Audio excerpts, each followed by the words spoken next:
ఒక మంచి important point ఏంటంటే, గర్ల్స్ అని, బాయ్స్ అని వర్క్స్ అయితే డివైడ్ చేయకండి. గర్ల్ అయినా, బాయ్ అయినా ఎవ్వరైనా ఒక్కటే. అన్ని వర్క్స్ ఈక్వల్‌గా షేర్ చేసుకొని, ఈక్వల్‌గా చేయడం అయితే నేర్పించండి. సో, ఇంకొకటి ఏమంటే, పిల్లలు చిన్న ఏజే కదా! ఏం వర్క్స్ చేస్తారు అని మీరు అనొచ్చు. వాళ్ళ ఏజ్‌కి తగిన వర్క్స్ ఉంటాయండి.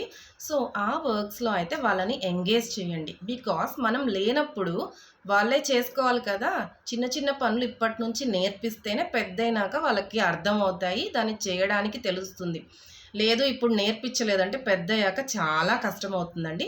సో, చిన్న చిన్న వర్క్స్ అయినా వాళ్ళతో నేర్పించండి.